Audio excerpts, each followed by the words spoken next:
Hey there, Knicks fans. How you doing? It's your boy, Jonathan MACRI, with you for another episode of the Knicks Film School Podcast. If it sounds like I'm trying to hype myself up, that's because I haven't gotten any sleep in several days. I don't know why. It's just one of those things that happens during the course of an NBA season. But man, if today's guest doesn't get the energy pumping, getting the blood flowing, I don't know who could. His name is Matthew, except it's not. He writes for The Athletic. He writes about all sorts of things about the NBA, including the Knicks, but not exclusively about the Knicks, except sometimes exclusively about the Knicks, because he just has the best job in the world. Fred Katz, hello. How are you? Had the best job in the world until those 30 seconds that just preceded me talking. That wonderful, winding, circuitous intro. It's kind calling it circuitous. That I had circuitous to live implies through. that you get to a destination. I don't know where the destination is. You know what I did? So occasionally this is not going to be an episode anywhere near the rails. Usually when I get started with my monologue, I have an idea of where I'm going. Like 90+% of the time. But last night's game, we're recording this. I don't know when this episode's actually dropping. We're recording this the day after they beat the Heat. Last night's game was like so weird, and it was just like such a funky game, and there was so much going on, and that went on during the game that and then it was like the monologue. It was a blowout, so we started like right after. I didn't have time to collect my thoughts, and I just started talking, and it occurred to me about 30 seconds into the monologue that I had absolutely no idea where I was going with anything that I was saying. And I eventually did get somewhere. I don't know where was. But yeah, that's the sort of great. Well, John, right it says a lot about your work that it didn't show at all last night. That's either the best compliment I've ever gotten or the meanest thing anybody's ever said about me. Jesus Christ. It didn't show at all, John. You seemed just as insane and having no idea where it was going. That's great. You always do. I want credit because I don't think I've ever said anything that mean to you, John. We've brought up your vasectomy. I've called you like incompetent with like a payphone, let alone like a cordless phone. And even I'm like, oh, good monologue tonight. Yeah. And I notice the difference when they're bad, which they've never been bad, John. Every monologue thank you for that. Anyway, all right, we're here to talk to Fred about basketball. No, John, your monologues honestly, in all seriousness, your monologues are great. Your monologues are fantastic. It's the best part of KFS. It's when you have to interact with people that it's a disaster. Monologues are fantastic. Yes, the monologues are fantastic. It's just any sort of personal interaction when people realize, oh no, stay away from this guy. So to be clear, when you're not interacting with anybody by yourself is Fred's favorite part of KFS. I mean, I think that says as much about Fred as it does about anything else, but I'm apparently just like chopped liver over here. It's okay. It's all right. No, I just said it's the best part of John. I didn't say best part of KFS. John. Okay. I thought you said KFS. Good. So the best part of me is when I'm by myself as opposed to I would argue that John, I think you would say that the best part of you is when you're by yourself. So I think that actually reads. No. There's some tension on the pod for people who can't tell. Fred and I got into it today, and so if in fact this pod should look like this is what it should be. Also, don't put me in between you two. This is very much a me and Fred thing today. I'm sorry. Fred said some. Baseball's 10 days away, and the Mets and Yankees are at odds right now. So, unfortunately, John, you're in the. They're not really at odds. The Yankees are going to win 76 games, and the Mets are going to win 73. So they're not really at odds. Yep, Juan Soto's going to win 73 games this year. I love how Fred is getting out ahead of it. Yep. As the defense mechanism. That is such a chicken shit thing to do. It is. And I would be ashamed if I were him. I really would. Did you hear, by the way, part of the monologue, Fred, that he culture dead? Like he was that no, I didn't call it dead. We've been talking for 5 minutes. We haven't gotten into any basketball. You said heat culture is dead. No, I said it never existed to begin with. That's right. You said anything that ever existed. You said LeBron wanted to be with his buddies, like ignored the whole 2006 championship that they won with Shaq. And then you said that anything that used to exist is now dead and now they're irrelevant. And I've never been more proud of you as a shit talker myself. I should have added something to the list. It was LeBron wanting to play with his buddies. It was Pat Riley selling his soul for Jimmy Butler. And it was a rigged finals against the Mavs, courtesy of the refs. Ah, that's right. So now we have collusion. Now I'm proud. I'm okay. I'm Team MACRI again. Bye, Thank Fred. You. Let's go Mets. How are you, Fred? I say that. So this is me trying to prove to you that I can interact with other human beings. Let me try that again. How are you, Fred? I'm great. I'm so much better than every potential listener of this podcast right now. I'm wonderful. Everyone who has turned this on has already turned this off. We're talking into a void right now. We've gone 6 minutes. No one even knows this is a basketball podcast. If anything, they're guessing it's a baseball podcast. Imagine some person was like, hey, I just heard about this. My friend recommended this pod. They have like great, like deep analysis of the Knicks, like a lot of stats. I heard about it on Levitard. It was described as really informative on Levitard. And then I tuned in. It was these two assholes. Mostly me, but that's fine. Okay. So you've answered the first question, just not at all. So I'm just going to move on to basketball. The Knicks, the New York Knicks, they are, let's see, we have 16 games left in the season, 15 games left in the season. And I'm going to start here, Fred, because you've covered the league, as I say to you many times, for a while. And you have a lot of experience covering good teams, bad teams, in between teams. And so I'm not sure if this is just my take as someone who pays attention to the Knicks more than I pay attention to any other team, or if there's something legitimate to it. But I can't think of another team that comes to the top of my mind where you're 60 some odd games into the season. The team in question ostensibly is contending, is some level of contender. Like they have notions about going and doing things in the springtime. And yet we are somehow far more confused about the team after 67 games as we were after one game or after 0 games or whatever you want to say. Is that perception accurate in your sense? No, not really. Okay, so talk to me. You're confused about them?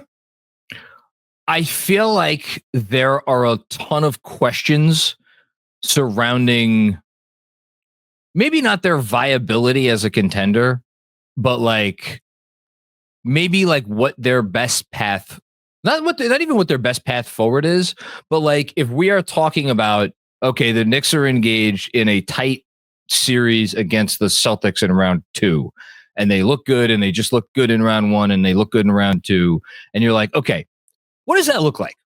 What happened to get us to this point? I feel like you could ask a lot of different Knicks fans and even different people who cover the team, perhaps, and you might get some different answers based on everything that is going on with the team right now. That's kind of where I'm going at. Yeah, I think that is true. So that's what I was going for. I phrased it improperly. However, I don't know if that's true because they're necessarily confusing. I think it's true because we kind of just all agree that they're far off from the Celtics.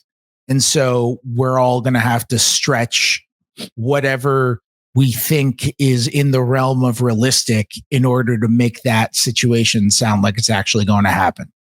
Like we all need to stretch for something. We all need to say, okay, well, then they kept it tight with the Celtics because Brunson and Towns each averaged 35 for a series, or they kept it tight against the Celtics because Thibs ended up using Deuce as the point of attack defender instead of Bridges, and he was awesome, or because the Mitchell Robinson and Katz front court ended up being really good, when the reality is I feel like everyone's just kind of in agreement that like this is a really good team.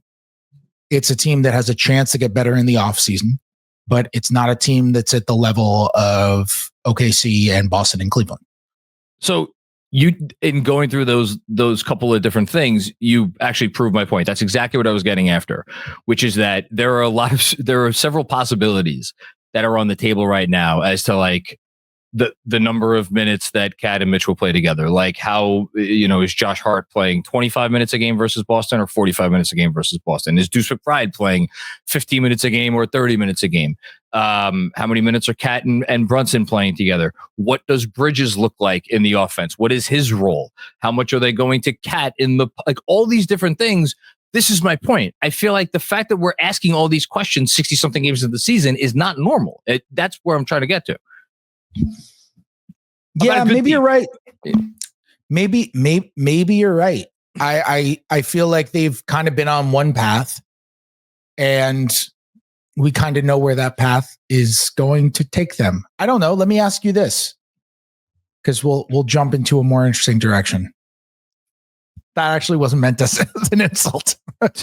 Just keep them coming. Totally What's fine. your answer? What's your answer to that question? No, I want you to ask me the more interesting question. That's the question. Okay. We're going to actually answer that question. What's your answer? I told you if you went into a coma now and you woke up and the first thing that you saw when you woke up was the ESPN broadcast of the Eastern Conference semis, and it was on your hospital TV, and the game was about to start, and Mike Breen was like, "Hey everybody, welcome to Game 7 of the Eastern Conference semis between the Knicks and the Celtics." And you were like, "Whoa, they went 7 against Boston," and you were going to watch. How would you think they got there? Well, my first thought would be, who the hell's been doing the post games? But after I got over that, my very first thought would be Josh Hart rediscovered his shot, or at least rediscovered it enough that teams weren't like sending his defender into the third row on the opposite side of the court. When he was out there and he didn't have the ball. That would be my first thought. My second thought would be that they did a better job of actualizing Mikal Bridges with Jalen Brunson and Karl-Anthony Towns in the lineup. That they were able to translate some more of what we've been seeing recently from Bridges, and I would like to talk about that because he's obviously one of the more interesting things going on with this team right now. That would be my second thought. And my third thought would probably be that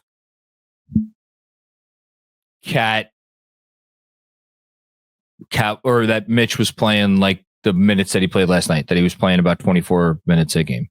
And that was doing wonders for the defense, which I want to talk about the defense. I think the defense is obviously more than just Mitch. He's only played, I think I did the math before, like 29% of the minutes that are available since he came back. So defensive improvement isn't all on him, plus the fact that they were getting better at defense a little bit before he came back. So those would be my three thoughts in order. What would you think? Okay. I'm into that. I think all those are possible. Do you think it's possible that Thibs could adjust how they use Bridges defensively? Do you think it's possible we see OG more at the point of the attack and Bridges more on help? Obviously, it's going to depend on the opponent. If they're playing somebody who has one really big, awesome wing and one small, like you're not really going to put Bridges on a super big wing. You're not going to put him on LeBron James and OG on Doncic. You're probably going to do the opposite. That's just an example that I'm thinking of off the top of my head. But in general, because this is something that I've been thinking about for a little bit, and you want to talk about the defense playing well lately. Look, part of that is because Jalen Brunson is not in the lineup, and Deuce McBride is a legitimate upgrade on Jalen Brunson. And that's the easy way to look at it. The easy way to look at it is Jalen Brunson is a weak point defensively. Deuce McBride is a really good point of attack defender. He is, in my opinion, their best small point of attack defender.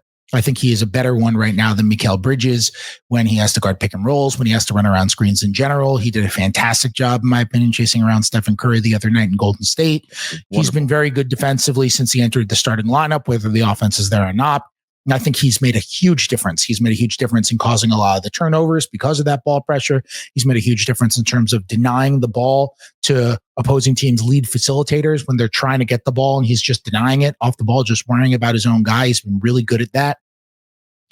And so the natural thing is, okay, well, Jalen Brunson is below average. Deuce McBride's above average, and thus the overall defense got better. That's not really the way I'm thinking about it, though. To me, what's interesting is that as soon as Deuce McBride entered the starting lineup, he's getting all of Mikal Bridges' old assignments. It was Mikal Bridges who was guarding the other team's best player every single night. Yeah. And so it's not really that Deuce is an upgrade on Brunson. What's happening is Bridges' assignments are now easier. He's now a secondary or tertiary creator. Sometimes somebody who even has less ball handling responsibilities than OG Anunoby, who they like to use more off the ball, but is still really good on the ball. So really what's happening is instead of just Deuce being better than Brunson defensively, it's that Deuce is an upgrade on Bridges, and Bridges is a massive upgrade on Brunson. Yeah. And so you're really getting upgraded in two spots, even though it's one person. And I think that's kind of what we're seeing here. Now, I'm curious what Thibs takes away from the fact that Bridges is looking better when he's not having to guard the other team's best ball handler every night. And the defense is looking better when Bridges doesn't guard the other team's best ball handler every night and every possession. Like, he is spending so much time this season guarding the other team's best small. So much time. And he has not been great around screens. He hasn't been bad.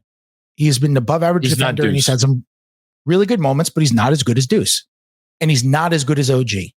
And if you put OG on the ball more often, then he's going to be off the ball less often. That's how time works. He can't do both. Time and space. No one can do both. But I wonder if Thibs goes to a place where he's like, screw it, we're going to flip OG and Bridges in general. Like, we're going to have OG guarding the ball more now, moving forward. Once Brunson is back, and he's like, because I think taking away the point of attack has become more important to the way that we defend right now. And we're going to have OG do that. That's an adjustment. I wonder if it happens or not. It's interesting because I'm sure everybody listening, all the 12 people who didn't shut the podcast off in the first 5 minutes, when you were speaking glowingly about Deuce McBride, they were thinking that your conclusion to that point was going to be, oh, great. So Fred's telling us that we're going to get 35 minutes of Deuce, even when the team is healthy. But you're taking it, I think, in a different direction, which is that basically your main takeaway is that Bridges off the ball or off of the other team's best offensive player, best offensive small. Let's go with that. That's the bigger takeaway. And that for as good as Deuce is at that job, the only guy on the roster who would be better than Deuce at that job is OG Anunoby. And I don't think that's, I mean, I'm sure we could think of some players, maybe Steph is one of them, that Deuce is better guarding them than OG, but it's a short list, and it certainly does not include Jason Tatum, which is, again, what we're, and maybe we should even skip ahead. Should we be talking about the Pistons? Like, unironically, after years and years of making fun of it? Yes, we should be talking about it. I said that on my podcast today. The Pistons guard, they play hard as hell. Yeah. Pistons are good. Best defense in the league over the last 10. It's probably actually much longer, but it's at least, because I saw them above the Knicks when I was sorting for the Knicks the last day. Yeah, no, they've been the best defense in the league for the last 6 weeks. 6 weeks. They've been really good. Yeah. Asar Thompson has been so good off the ball. That dude gets into every passing lane. He and his brother are both freaks. Isaiah Stewart is having a fabulous defensive season. Cade Cunningham has gotten better defensively. They've been handsy. They're communicating well. I think Malik Beasley is actually doing a really good job for them defensively this year. They've been good. I mean, my thing is Deuce has been good. And I know probably everyone who listens to this podcast has heard you say a gazillion times that if you take their high volume lineups, all the lineups that have played over 100 possessions, and you look at what are the most successful ones, all of them have Deuce. Their top 6 most successful lineups all have Deuce McBride in them. And it's probably not a coincidence, but I'm also trying to think of realistic scenarios. Like, I don't see Mikal Bridges playing 24 minutes a game. Well, hold on. I don't see that. You say realistic. Why is it unrealistic for Deuce McBride to play 30 plus minutes a game? Let's run through it. Not 30 plus minutes on any given night. Against Boston. Let's be specific. Okay. I'm not discounting the Pistons. I want to be very clear to the basketball gods and to anyone listening. I'm not discounting the Pistons, but I want to, that's a separate conversation because Boston is such a unique animal. So let's focus on Boston for a second. Okay. All right. So let's say maybe he does play 30 against Boston.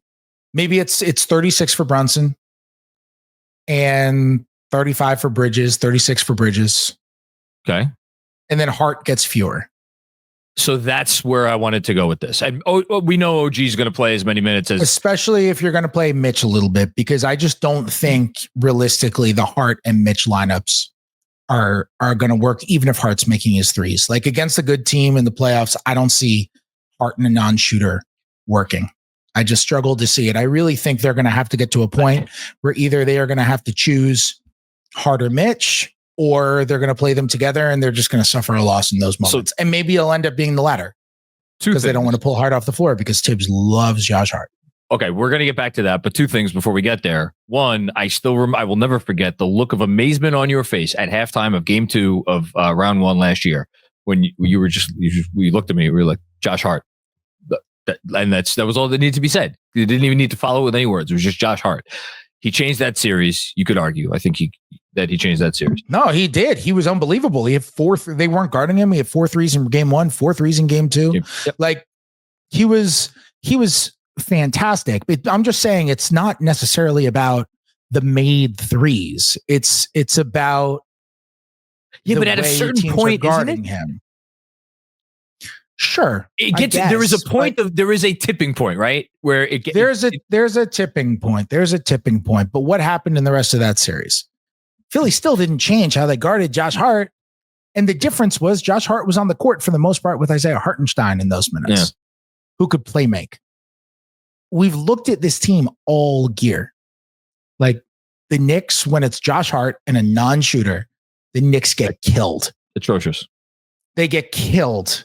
And it passes the eye test. They're easier to guard. It's harder for Jalen Brunson to get to his spots. And I just don't think that is necessarily going to become less true against good coaches and good defenses in the playoffs. Certainly not against Boston. I just think you're gonna struggle with that. So the second thing I'm going to refer you to before we get back to Thibs' love affair with Josh Hart is last time we talked on this pod, I think we both made our bold prediction at the end related to Mitchell Robinson, and you went that Mitch was going to play basically fewer minutes because Thibs would not take Hart off the court, and you thought, again, as you just said now, the spacing would be untenable. I went with, I forget what I said, however many minutes they would play together. For the record, they have played in 7 games that they have been active in the same game. They have played 19 minutes together, 10 of which came last night. And of those 10, or last night as we're recording this, and of those 10 that came against Miami, 5 were effectively in garbage time. So not very many minutes. Has your thinking changed since then? And if so, why? No, not really. I mean, I kind of just laid it out. I think when you have Hart out there with a non-shooter, it's going to be difficult for them against a really good team in the playoffs. And they're kind of going to have to choose. Against Boston specifically, I could see the Cat and Mitch lineups. I mean, let me ask you this. Yeah. I feel like, well, first of all, I'm going to say something. We're overlooking Detroit. We are not giving enough respect to Detroit by just being against Boston. That's why I made the caveat. It's just we're having for the sake of this hypothetical where you're waking up and it's Game 7. So the Mitch Cat lineups in general, I think, could be the biggest swing for them in terms of changing their potential the most. That being said, how do you think those lineups do against Boston? Because you're probably going to have Cat guard Drew Holiday, right? Otherwise, he's guarding either Derek White, Jaylen Brown, or Jason Tatum. Here's the funniest part. Is there a chance that neither of them guards KP? I don't think there is a chance, but like, it's actually not completely insane, but maybe it's insane. Yeah. Also, like Thibs is not so big on cross matching. Like he doesn't. He does that just about as little as any other coach in the league. It's very rare. And when he does it, it's like he puts a 5 onto like a conventional 4 or a big wing. It's not really like Cat guarding Drew Holiday, but that's kind of what you have to do because that's the guy who handles the ball the least and is the worst shooter out of the remaining 3 guys. So remaining 4 guys. So you kind of have to do Cat on Drew Holiday in that scenario. And that's not ideal. And I'll tell you what, if you're like, oh, on the other end, you've got the big mismatch. Not really. I mean, what big Porzingis mismatch? is, I'm saying like you got more height than Boston on the other end. It's like, not really. If Porzingis guard Mitch and he hangs around the rim, and Boston would probably put Drew Holiday on Cat whether Mitch was out there or not. So I don't know if it really evens out on the other side. So like you might end up, depending on the matchup, like I don't know if the Mitch Towns lineups are going to be great against the team like Boston, in which case, you know, the opponent might decide some of this for you. It might just depend. And you know this too. Like sometimes what you predict in a series isn't just what ends up playing out, and then you just play the hot hand and you play the hot lineup. Like you mentioned last year with the 76ers, where it's like the Sixers were like, Josh Hart can't shoot threes, so we're going to play off of him. And then Josh Hart was amazing in that series. And he hit all of his threes. And he was great, and he stepped up and had a massive big time series. And the Sixers probably stuck with that strategy for too long. And the Knicks were like, Josh Hart's hitting his threes. They're helping off of him. We're going to say he's going to keep hitting his threes. And Thibs played it the right way. And it worked out for them. So like, I think sometimes coaches will stumble upon things in a series where they're like, oh, that's actually working. Let's keep doing that. And those can be hard to predict, but like, I don't know. I think sometimes in certain matchups, that question will probably be answered for them. Something I didn't mention about when you asked me about it, if I woke up from my coma in Game 7, but something I thought about mentioning is that Towns became more of the player that I think a lot of us have been asking him to become, which is, I think this is real. We've seen it more the last few games, where Towns is willing to get down, and when there was a non-center guarding him, back down and get to work. We have not. I mean, are there 5 possessions where he did that versus Boston this year? Like in total, I don't think there have been. Maybe I don't know. I may be misremembering, but maybe that's part of it too, and maybe that's how they try to exploit the strategy. In general, I agree with you that Mitch and Cat is almost certainly less of a trump card against the Celtics as opposed to almost any other team, unless the notion is just like, and again, this is why I found that what Thibs went to, and then the fact that he commented on it after the game in the fourth quarter against Miami, so interesting, where he was clearly wanted to get a look at Mitch plus Cat plus OG Anunoby. I wonder if part of the thinking is we're just going to be, I mean, put your Mike Woodson, the East is big man jokes aside, but like we're just going to be so massive that maybe that's our way of countering what Boston does. Now, obviously they were playing the corpse of the Miami Heat and not the freaking Celtics, but I was thinking about it as we were watching that game play out. I'm wondering, did you have any of the same thoughts? 100%. That's why I asked him a follow-up question when he said that last night. What was your follow-up question, Mr. Katz? My follow-up question was, I basically asked him to just touch more on those lineups and what his impression is on those lineups so far. Look, I've said this before. We all know Thibs wakes up, lives out his days, and then goes to sleep thinking about rim protection. That's what he cares about. We all know that the Knicks, for most of this year, have not had anywhere near unconventional rim protector. We all know that the Knicks defense has struggled the most this year because of its lack of a conventional rim protector. We all know that Mitchell Robinson, if he is at his normal state of self, or even just like 80% of his state of self, is at the very least a solid and at the very most a really, really good rim protector and defensive anchor. So if Mitchell Robinson is healthy and you tell me there is a team that is coached by Tom Thibodeau that desperately needs rim protection and is coached by a guy who is more obsessed with rim protection than I am with ruining your podcasts, and he decides just not to play Mitchell Robinson, just coach's decision, then color me the most shocked human being on the planet. That's why I'm not really, like you mentioned, the confusion thing. I don't think we're going to be confused in 15 games. The reason we haven't seen those two together is because of health. Mitchell Robinson was hurt, and then Mitchell Robinson was on a minutes restriction. He was able to play over 20 minutes for the first time against Miami. I think we're going to see more of a sample of those guys together. How about Mitch and Cat? Yeah, Mitch and Cat. Isn't that what I said? Okay. Yeah, no, I wanted to be sure. Hold on. Maybe I'm the idiot. I referenced before what you said on the last podcast about how many minutes Mitch would play. And you... Oh, I thought you were asking me again about Mitch and Josh Hart. No. And I'm like, no, I still see them apart. No, I was asking you about Mitch's minutes in general and how many minutes. No, this Mitchell is just me being an awful podcast. Yeah, Mitchell play more. So then, okay, now we've I could see him getting more in line with where he was before. For the rest of the regular season, at least. Okay, I could see him getting 20, 25 minutes on any given night if his body allows for that. It's more. I was more talking about Mitch and Josh Hart, which is going to be the question, and then on top of that, in a series against Boston specifically, how's that lineup going to be? That's all. So we are again. It is so much of a Boston specific question, and maybe because he loves rim protection more than you love making bad puns, he tries it out, and Boston just smokes them. And the size argument is bunk, and they just go away from Mitch because he's not effective. Whatever, that's possible. Put that aside for a sec. Put that possibility aside. Let's just say it works to some degree, and he likes what he sees, and he wants to go to it more. So we have now arrived back at the rock versus hard place, which is okay. So Mitch is playing 24 whatever minutes.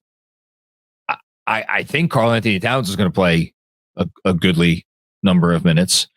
So they're going to be on the floor together for a certain amount of time. Is it 5 minutes a game? Is it 10 minutes a game? Somewhere around there, probably. So does this come at the expense of Josh Hart? Because I think it has to, right? You would think it would have to. The question is it the regular season and Thibs just wants to keep playing Josh Hart, and so he's going to keep playing Josh Hart? I could see it changing more in the playoffs if Thibs does it for a game or two, and then it doesn't work again there. And then he's like, crap, it's 1-1 or 0-2. Got to get away from Hart and Mitch together. And sometimes we see Thibs do that. I mean, look, I personally don't think this isn't a slight on Josh Hart. This is just how basketball is in 2025. You know what I think of Josh Hart as a basketball player? He's a winning basketball player. But I personally don't think you're going to find success against good teams with Josh Hart and a non-shooter. I just don't. But I think Thibs believes in such a degree in Josh Hart that he's going to give him every opportunity to prove that wrong, because in so many other ways, Hart plays the game exactly how Thibs and basically any other coach would want you to play the game. I think Thibs is going to have to see that not work in important moments in order to stop doing it. Nobody has told me that, to be clear, because nobody there will pontificate on hypotheticals like this. That's just me knowing the personalities involved, knowing how Thibs tends to think, knowing how they tend to operate. I think he's going to want to see how all of that goes. That being said, Thibs is also a big proponent on lineup data. And I promise you, Thibs is fully aware of Josh Hart and a non-shooter being consistently terrible. I find this all very interesting because it is like, if you were to sum up, well, actually, no, it does kind of have to. I was about to say, putting aside the minutes issue, but this is like part of the minutes thing, because part of the minutes thing is like the reserves don't get enough minutes and the starters get too many, and Josh Hart is a starter, and here we are. But I think it is the fans' number one frustrations with him boiled down to like this very thing, which is like, what is it going to take for you to adjust? And the fact and the opinion of most fans that he takes too long to adjust. And I think the devil's advocate to that is that there is a value in the level of belief in his players, belief in his core players, consistency, all of that sort of thing. Like, I don't know how to ask this any other way, so I'll just ask it. Like, is he just like so secure in his job security that he's willing to go down with this ship if it is clearly going in a certain direction? Or does he not care about that? Like, because it seems like that is where this would head if this did not work, right? I don't know. I couldn't say. It's too early. Look, if they got like ousted by Detroit, it would depend on how it goes down. And I think there could be, I couldn't tell you what would or wouldn't happen if they lost to Detroit. I couldn't tell you what would or wouldn't happen if they just got annihilated by Boston. I don't know. It's too early, but I'll tell you this. Thibs is an incredibly principled man. And I don't think he is ever thinking about his job security and making decisions based on his job security. I think he is making decisions based on what he thinks is going to be the best for them to win. And that's it. Like, I think even if you phrased it as job security to Thibs and you put him on truth serum, I think he would probably say to you, I am doing what's best for my job security. What's best for my job security is to win. I believe this is the best way for us to win. Yeah. I think that's what he would say. So he's not doing it. He's not doing anything for any reason other than he believes in it. That is what you get when Tom Thibodeau is your coach, for good and for bad. You get, this is a man who is going to be stringently principled on what he believes in. He's going to do what he believes. And sometimes what he believes will change. Sometimes what he wants to do will change, but he is just always going to be as dedicated to winning that single game as he possibly can. And I truly don't think look at what happens in his previous two stops. He's like, nope. I mean, he stopped talking to Chicago's front office. They just didn't talk. They did not talk. He would lock himself in his office and they did not talk to him. They didn't talk to him. And that's not the case in New York. He's still got a good relationship with this front office, which is why I'm like, I'm not talking about job security and that kind of stuff, because I don't think we're there on him. Like, he's in good graces with Leon Rose and he's in good graces with that front office right now. And they just extended him, and there are a lot of Thibs supporters in that front office. And they also they know how it goes with Thibs now. Like, it's not like Thibs came out this year and it's like, man, this experience is totally different than what we thought it was going to be when we signed him to the extension. This man is totally different than what we expected, even though he's been here for half a decade now. Yeah. No, they were like, we've watched Tom Thibodeau coach his team for enough years to know that we think he's a really good coach and we'd like to extend him. And then he came out and I still think he's doing a good job with this team.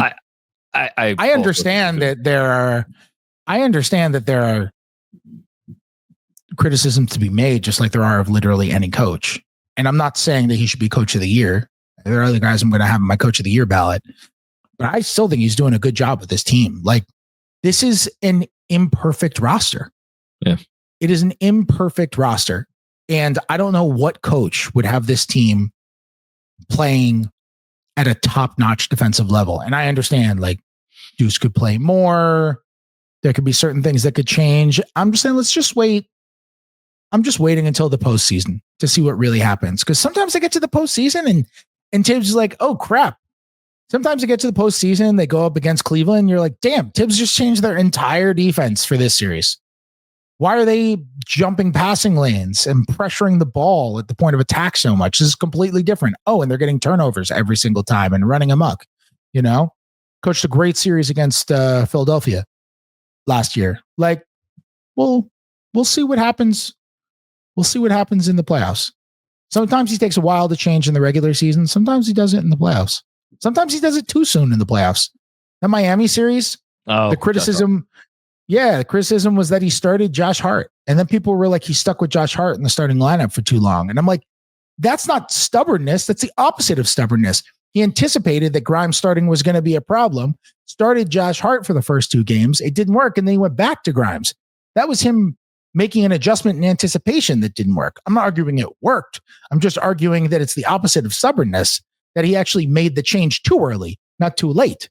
So, like, you know, sometimes he's really stubborn on things. Sometimes he plays Josh Hart with non-shooter for the entire season. So we'll see.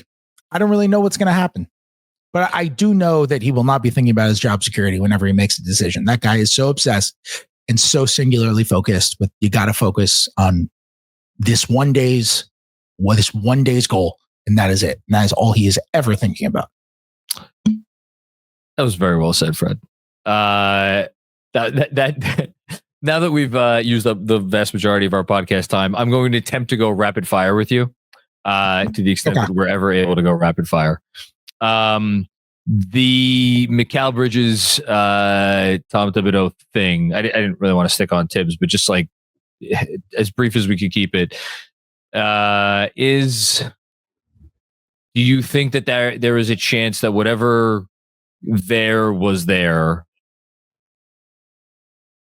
is a major concern moving forward with this team? Or do you think that there is a chance that those two and any other parties involved may be able to put whatever it was behind them? Yeah, I think there's a chance it's a concern. Okay. Definitely. That is a topic that's like the sensitive topic for Thibs. And I'll tell you what, everybody on the outside concentrated on, Bridges is talking about the minutes. And that's a topic that's sensitive for Thibs. Don't get me wrong. That's like the forbidden topic on the inside. But it's not. I'll tell you what, there were people who I spoke to. It wasn't the minutes thing that was the thing that stuck out. It was he's stuck in his ways thing that kind of stood out. It's not a thing that Thibs wants to hear. And to me, it wasn't necessarily the comments. It was that there's been stuff stewing there for a little bit. It was what spurred the comments. It wasn't just a one-off. I think what we've seen all season is that after last year, we watched this team that responded so well in Thibs's image. And we saw a team that was way better than the sum of its parts. And I'm not saying the Knicks can't get there. What I'm saying is what we've seen so far is that right now the Knicks they're not worse than the sum of their parts. They just are equal to the sum of their parts. That's fair. Last year, they were greater than the sum of their parts. And that's what made last year's team such an interesting thing. And I think why so many fans gravitated to them, because you looked at them and you're like, this team shouldn't be this good. And they are. And here's why. And they played this tough, rugged style and were competitive as hell and all that kind of stuff. And I think everybody assumed that was just going to roll over to this year. And that because Bridges was a Nova guy, that he would fit right in with that. I don't think he's that personality type. I don't think he is necessarily slid in the same way that like Dante DiVincenzo, who I don't think Dante DiVincenzo is the best player in the NBA, but I think Dante might think he's the best player in the NBA. Like he is, nobody's more confident than that man, you know? Like, yep. I think nobody's more competitive than that guy. Like the reason he loved Thibs is because like he kind of is Thibs. Like he's just intense about basketball and work and all that kind of stuff. I'm not saying that Bridges doesn't work hard at all. That's not what I'm saying. And I'm not saying Bridges doesn't care about winning or any of that kind of stuff. I'm just saying that this team spent a while trying to put together a roster, or it was like they were intentionally targeting guys who fit Thibs's personality type. And I think so far, the Bridges experience has been just like the roster. It's been a little imperfect on that side. And I think that's why you see comments like that. I don't know if this is been the greatest experience for him in that sense. And that could change. Like, I think at the beginning of his time with the Knicks, I actually think Isaiah Hartenstein was not the happiest in the world. He wasn't a locker room problem. I think sometimes people hear that and they're like, oh, he must be a problem. He wasn't a problem. He was showing up. He was working hard. But I think he was like, damn, I used to be a guy who get the ball in the high post and create offense and do all this kind of stuff. And Thibs just had him screening and rolling and he wasn't getting it. And he got to a point where he was like, screw it. You know what? I could either be out on this or I could try to make the best of it and I could try to buy in. And then he was like, damn, everything this guy tells me ends up being right. Maybe I should listen to him. And by the end of his time with the Knicks, he was like calling Thibs the most prepared coach he'd ever played for. And he would go to Thibs and be like, can you help me with this guy's tendencies? And Thibs would tell him other teams' tendencies and it would help him with hand placement and defense and rotations and all that kind of stuff. And it had him playing, to that point, the best he had ever played in his entire career. Obviously, he's only continued to get better and it's been unbelievable for Oklahoma City this year. Really and good. So it's not just like you're either in from the beginning or out from the beginning. Like, stuff can change. It's a human relationship, but I do think those comments were indicative of it not just being totally and completely smooth sailing And I don't think there's like hatred there. I don't think there's infighting. I don't think there's anything like that. I just think like Thibs is intense. The Knicks culture is intense. And some people are great fits for it. And some people are horrendous fits for it. And some people are somewhere in the middle. And either they have to go and kind of reach out to it and figure out how to fit in themselves, or somebody in there has to do that for them. I think Bridges might be in that middle ground, and we kind of have to see how it progresses. That was great. Speaking of comments, Draymond Green made a bunch of comments directed at the general vicinity of Karl-Anthony Towns over the course of several, I guess, days, weeks, whatever. We don't have to rehash them. After the Warriors game, several Knicks and coaches and whatever were pleasant towards Draymond. Is this a nothing to see here, move on, or do you think that there's anything to those exchanges? It's the NBA. Everybody's friends. Okay. It's the NBA. Everybody's friends, except for Kat and Draymond. I will say, here's why it's nothing to see here. I very rarely do this with a player that I cover and talk about a player in this fashion, but I think it's deserved. I'm so impressed with the way that Karl-Anthony Towns handled that entire situation. I just thought it was so impressive. Like, from just a human perspective, like, he didn't do anything. He was just thrown into this situation and he did nothing. All he did was be there for his significant other when she lost a loved one. That's all he did. That was his huge crime in all of this. And he has the whole time taken the high road and genuinely backed it up.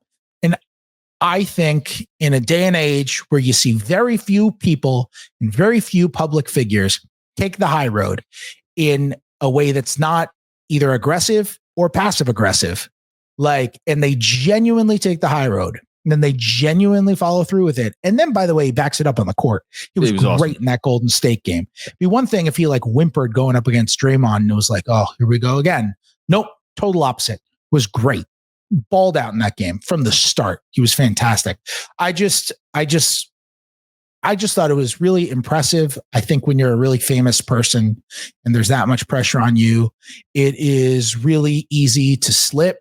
It is really easy to get in your feelings, and to be that composed and that thoughtful, that forgiving in those moments when you did nothing wrong. And this dude is just saying just uncalled for stuff. Like, that wasn't trash talk to me. Trash talk is one thing, but that wasn't trash talk. That was just bullying for no reason, you know? And like, to take the high road to that degree and do it that successfully, I don't know. I was just very, very impressed the whole time. I like, last year was a unique experience because of like what happened to that team and everything. And I developed a personal affection for Dante for sure, but like Isaiah also, and like obviously Josh Hart and Jalen Brunson. I'm not quite sure the same thing has happened in quite the same way with Kat this year, but just as a fan of this team, I really like the guy. And like, again, like, to compare him to Julius is unfair for any number of reasons, but I think it is fair to say that both Julius and Kat do things that, if you are a fan of the team that they play for, can be immensely frustrating. And fair or unfair, I'm sure it's unfair for a number of reasons. I don't find myself like watching Kat and like he does, like we know the stuff that he does that could be frustrating. I don't get mad at it. I'm rooting for him in a really genuine way. And I don't know if it has to do with what you just talked about or whatever, but like, I don't know. I like him. I don't know what else to say. Sure. I get why you would. I don't know. That was just, you don't see a lot of people in the public light act that way. Just, I don't know, very high class in my opinion. He's a classy guy. Okay. One more rapid fire and then we'll get you out of here. A writer for the It's theathletic.com. Actually, it's NewYorkTimes.com. Actually, is the first thing that appears on the page now. I bet you knew that. Recently, wrote an article, I guess, a few weeks ago now, talking about how late against the Lakers, the Knicks kind of struggled to bring the ship home without their captain. And then you wrote another article about how the Knicks offense was trying to find ways as best as they could to steal points, was the term that you quoted, without Jalen Brunson. And you talked about a lot of things in the article. You talked about how they're, playing faster, like get the ball in Josh Hart's hands, push it up the court. You had some great stuff from the aforementioned Karl-Anthony Towns about him embodying his inner Kevin Love with these outlets. And I love that those are fun moments too. But they don't always, I don't know if he has Love's conversion rate, because I don't think anyone could possibly have, like, Warren Moon couldn't have Kevin Love's conversion rate, but like Katz pretty good. Anyway, you wrote this wonderful article, and I gotta say, without Jalen Brunson for 5 games, I like their effort. I like what they're trying to do. I dig their process for the most part without, again, this uber important player. So my question to you is, and I think this is maybe the biggest thing a lot of fans are wondering right now, is like, as we're seeing, whether it's Cat or Bridges or even like Deuce and certainly OG with the drives, something else you talked about, all this stuff starts to take shape, and like it's all stuff that if you look at it from the outside, you're like, man, I like all this. I want all this to continue. How big of how difficult of a transition do you think it's going to be once Jalen Brunson comes back? And implied in that question is like, do you think it's just going to go back to what it was, which is very more not heliocentric, but like pretty Brunson centric? Or do you think there's going to be like a meshing of like what we see now versus what we saw before? I think it'll probably be close to going back to what it was, just because, like, I don't think this is necessarily better. This is just duct tape. I think a lot of the time when you see a star go out, you're like, wow, look, there's more ball movement without this star. And so it's better. And you see that with teams all the time. And they go on a little bit of a run against bad teams, which the Knicks might do here, right? They've got San Antonio coming up, then Charlotte, and then Washington, and then what's left of Dallas. And it's like, even without Brunson, and even though they've got 7 out of 8 on the road, and it's a tough part of the schedule in terms of travel and all that, like, they should win those 4 games. They should. If they lose any of those 4 games, it's an upset. Like, I'm sure Vegas will have them as the favorite for all 4 of those games. Yeah, but your road back to back is always whatever. But yeah, against anyone other than Charlotte, I agree. Charlotte put up 145 on what sorry ass team last week? I'm gonna look it up while you're great. Don't care. Against anyone other than Charlotte. You can't use schedule just making loss. Fun of me in the chat. Yeah, you can't use schedule loss against Charlotte. You can't. I'm sorry. Charlotte, Utah, Washington. You don't get schedule loss. If you lost to Charlotte, Utah, Washington, you lost. Washington beat Denver. They beat freaking Denver. I know. And you know who Washington swept? Charlotte. You can't lose on the second half of a back-to-back. Here it is. You can't lose. You can't lose on the fourth quarter of a back-to-back against Charlotte. So you cannot hold on. Lose that Charlotte at San Antonio. This was a couple days ago. Charlotte 145, the Spurs 134. Has less defense ever been played in an NBA game? The Hornets shot 60% from the field and 56% from 3. Okay, I you're right. Yeah, I'm wrong. John, all you're proving with this is that they also can't lose to San Antonio on the first half of the back-to-back. That's very fair. Okay, they can't. San Antonio has no De'Aaron Fox, has no Wemby. No. Charlotte is Charlotte. Washington is Washington. Dallas isn't Dallas. Dallas is going to be down to 3 players by the time they play. So, like, you have to win those games. Okay. If you win those games, you win without Brunson. That's great. But I think a lot of where the offense is coming from is from playing faster, which is from getting stops, which is from that defensive element we were talking about earlier.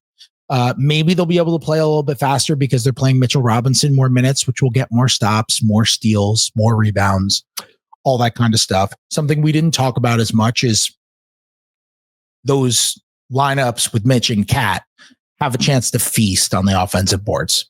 Like, on the boards in general. They have a chance to just like, they could really win possession games. Maybe they'll play a little slower in those lineups. They're not going to turn it over very much. And they're going to get a ton of offensive rebounds. And maybe it goes back to a little bit of last year and the year before's formula, where they were just kind of winning the possession battle like crazy with no turnovers and tons of offensive boards. And maybe that's, and a lot of defensive boards. And maybe that's what happens in those lineups too.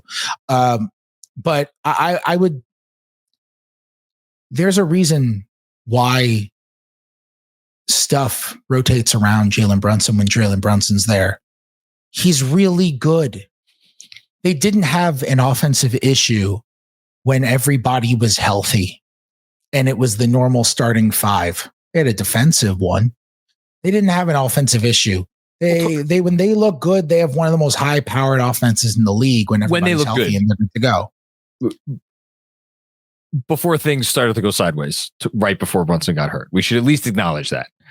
Yes, but that's why I said when everyone's healthy, because Kat was dealing with the knee injury then. Okay, that's good. Actually, that hasn't been explicitly reported, or if it has, I haven't seen it. Do you think that's why they were struggling in the way they were? I mean, I think that's why Kat was struggling. He had a knee injury, and then immediately after missing a game with a knee injury, he reeled off like 5 games where he didn't look anything like himself, and he wasn't attacking the basket. Okay, I hadn't heard it actually reported, only just kind of implied. So no, I'm not. I'm implying it too. Okay, I'm implying it too. Kat does not like to talk about his injuries. Interesting. So if he's dealing with something, he's just like, if I can play, I can play. He doesn't like to talk about that stuff. Like when he had the thumb thing earlier this year, when he was struggling with his shot, we all knew he was dealing with the thumb, but he had the same answer every time. What's going on with the thumb? Is it still hurting you? It is what it is. We could talk about something else. That was his answer every time. Similar thing with the knee. So like, he doesn't like talking about that stuff. So you can tell from watching a guy's dealing with something. I'm sure when Jalen Brunson comes back with the ankle, he'll be not 100% there, and he'll be working his way back with the ankle too. You know, it's the way it goes. So yeah, I'm happy. I think that's refreshing. When they've been healthy, they've looked really, really good. They have a lot of offensive firepower. The Kat Brunson 2-man game is really good. And the rest of the guys on the outside are fine. Like what elements from now, I'll follow this up for you then. What elements from now that they're showing more of now would you want to see when Brunson is back? Because it's not like they've got like tons of ball movement. It's just more like Mikal Bridges creating for himself off the dribble. I think OG Anunoby just driving to the basket, you know? So the OG, I like the OG drives to an extent, but like, have the OG drives just replaced the OG cuts into open space and then dunks because he's getting past the ball with nobody near him? Like those were mighty effective, and don't have quite a high propensity for turnovers. Although I think again, OG's been really good. I guess it comes down to Bridges, and which kind of is, goes back to the first of these rapid fire questions, which have not been rapid fire at all. Which is like, is there some tangential benefit, either or direct or tangential benefit to, I don't want to say like running, I hate the term like running the offense through Bridges. We're not going to run the offense through Bridges, but like finding ways to somehow get him more involved. And I hate when people say that to me, because I'm like, okay, how do you want to get him more involved? Because like, it's not like he doesn't touch the ball. It's not like he isn't taking shots. Both of those things are true, but I don't know. I wonder if there isn't a gray area there where there could be a little overlap with what we're seeing now. But again, I'm certainly not going to sit here and write you up a game plan. Maybe someone smarter than me can. All right. So here's the thing. Bridges is putting up really good numbers since Brunson got hurt. Been super efficient, been a good scorer, all that kind of stuff. To quote or to paraphrase Greg Popovich, somebody asked him when he thought Kawhi became a great player. And he said, when he realized that a play drawn up for him wasn't for him to score, it was for the Spurs to score. Mm-hmm. Mikal Bridges is scoring a lot. Is the Knicks offense better when Mikal Bridges scores a lot? No. Or is the Knicks offense better when Mikal Bridges scores less and Jalen Brunson has more? Because that's really the question you have to ask yourself. Mikal Bridges, the spots on the floor that are good for him are not necessarily the spots on the floor that enhance other people. He's not drawing a defense in and kicking back out because he pulls up too early to do that so people don't help on him. He's not getting all the way to the rim. He has gotten to the free throw line a lot for him during this stretch, but he hasn't gotten a lot, period. It's just the bar is one free throw attempt a game. And he's gotten to the line more than one time a game. He generally, it's great. Don't get me wrong. Like, you shoot well. That's awesome. That's a huge part of the game. But sometimes I think we become too obsessed with individual efficiency and not with the effect that it has on the rest of the team. Yep. If you are having really good individual efficiency, but you are scoring only for yourself, then it's not as good as your efficiency being a little bit less, but the role you're in being more conducive to good team offense. And I think that's where you need to come down to. Like, I don't think anybody watched the Knicks this season when they were top 3 in the league in offense for basically the whole time. And we're like, you know what? They could use more Mikal Bridges isolations and pick and rolls where he looks to get mid-range shots. I just don't think anybody needs that. I think Bridges, there are certain actions you can do. Give Bridges the ball. If there's one thing, if we're talking like schematically, what could the Knicks take from this time that could get them better? It's maybe the Towns post up stuff. Well, that goes, but that was always on the table. Even that was always on the table. I just don't think he's that sure. It. Yeah, 100%. And it might be a comfort thing. I also think like Towns gets a little comfortable in the mid post, and he's so good in the deep post. I just love to see him more in the deep post, especially when they put smalls on him. Getting there before he receives the entry pass. He's so good when he gets there. He's just unstoppable. His drives have been fantastic lately. They've been really good all season, but they've been a little more prominent lately. I think he's just been more aggressive and getting to the rim the last 2 or 3 games. It's a great sign for the knee, great sign for the offense. He was so I think good that's something, and not even just that one stretch. He was just he was a killer, and he scored 15 points in 3 minutes and 12 seconds. I mean, it was insane. Absurd. That's so many points. That's like so many points. So like I that's how many OG Anunoby averages. You know, like that's just crazy. And so I think ultimately that's the kind of stuff that it comes away with. But we tend to look at the end result of a possession, a shot, a turnover, a foul. And we're like, okay, that's how the possession went. And thus it's the same as if a shot from the same person came in another way. And that's just not really how the sport tends to work. It's why I push back on people who say that every team plays the same way because everyone takes a lot of threes. They get to their threes differently in a lot of scenarios. Unless you're Orlando. Yes, unless you're Orlando. Exactly. And so like I think the offense was fine. I think the question is, how are they? I think it's more like, what can they take from working defensively right now? Sure. That they can do moving forward. With Brunson in the game, which is basically where we started this conversation. And it is, to be clear, for as much as it's maybe not as interesting a talking point as a half a dozen things that people are talking about currently, it is absolutely the most important one. Because if the Knicks can take this defense and then incorporate 35 minutes or 36 minutes or 40 minutes, whatever, of Jalen Brunson into this defense and not have a huge drop off, well, then we're having a completely and wildly different conversation about this basketball team. And I do, John, really quick, I do just want to touch on something. Sure. When I said Deuce McBride wasn't going to play 30, couldn't play 30 earlier, the way I should have phrased it was, it's more about the fact that right now with Brunson out, they only have one weak point defensively on the floor. But whether Deuce McBride is playing 30 minutes or not, like Katz still playing 36 and Brunson's still playing 36, period. Yeah. So you're going to have in that scenario, mathematically, you're going to have at least 24 minutes with both those guys on the floor together, which means you're going to have at least 24 minutes with 2 weak defensive points on the floor. And whether the extra 3 guys are, no matter who it's a combination of, Mitchell Robinson, Josh Hart, OG Anunoby, Mikal Bridges, Deuce McBride, no matter who the other 3 guys are, you're still going to have 2 weak points for the other team to target. And the Knicks are going to have to figure out what the best combination around those guys is and what the best strategy is around those guys in order to properly insulate them in a way that is better than it was before, which is why I mentioned OG, because ultimately that's still going to give you length and maybe better point of attack defense. Maybe it is McBride in that scenario, but in that case, maybe it's not Josh Hart, or maybe it's not Bridges.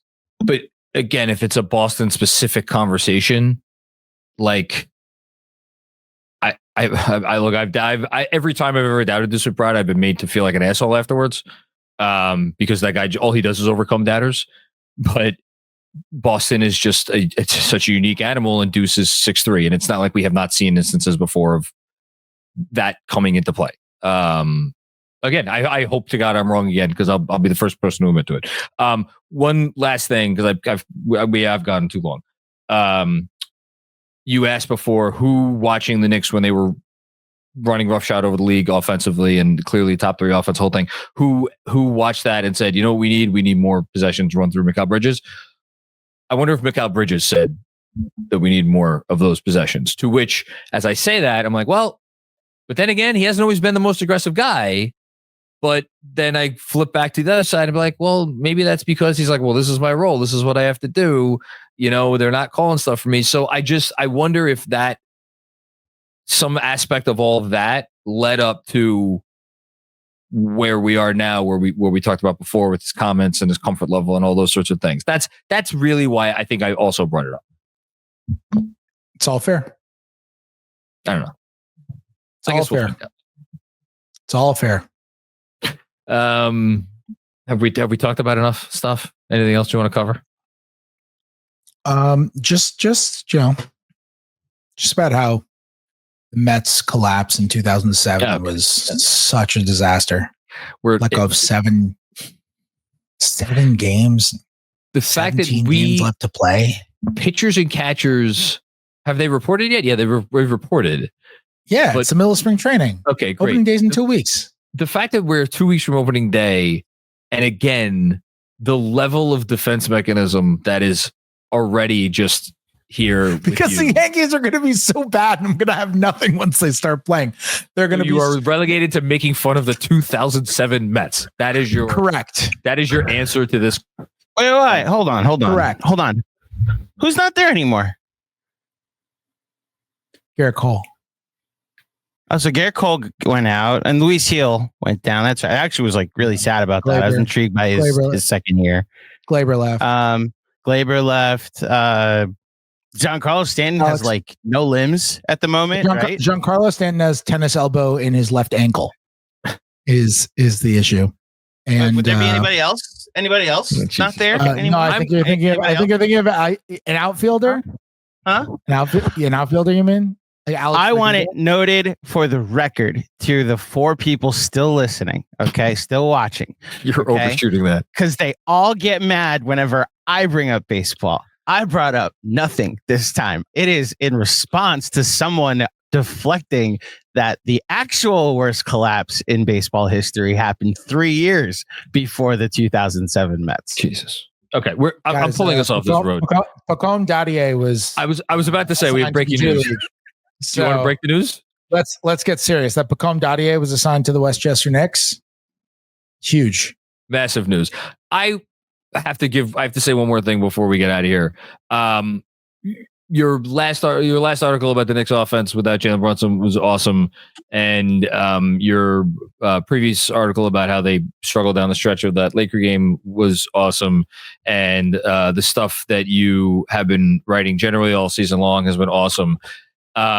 If for some reason you are listening to this and you are a subscriber to The Athletic and you have not read Fred's piece on Shai Gilgeous-Alexander or Fred's piece on OG Anunoby and his defense, stop what you're doing. Actually go back in time, and before you listen to this podcast, read those 2 articles. So invent a time machine, read those 2 articles, and then come back and listen to the pod. 2 of the absolute best pieces of sports writing that you will ever read. And those 2 pieces alone are worth your, I don't know, whatever you're paying for The Athletic for in a year, but they're more than worth it. And I just had to say that before we got out of here. That's very nice. I appreciate you. That's very nice. Those were both really fun to write.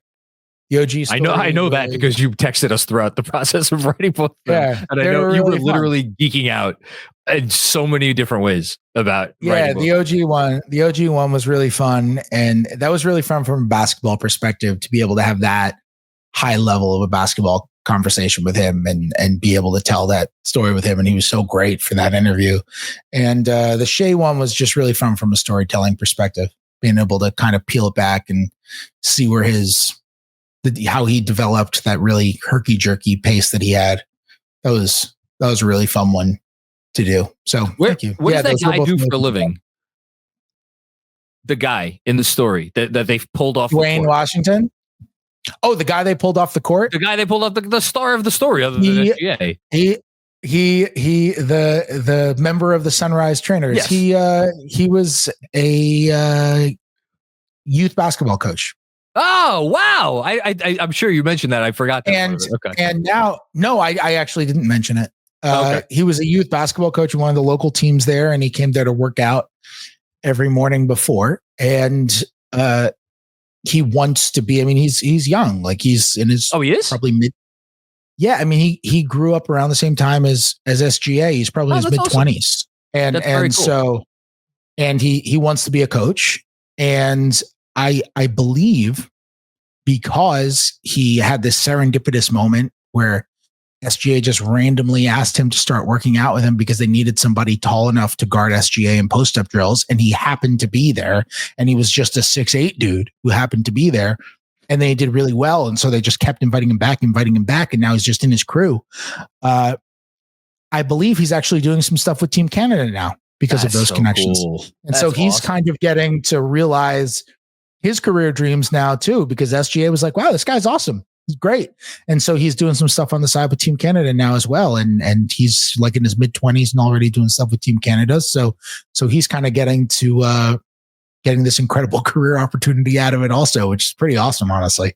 I didn't include that in the story, but that's a great part of it.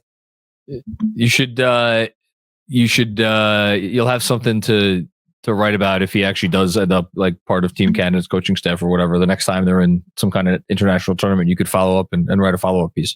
We covered a lot. I kept you long.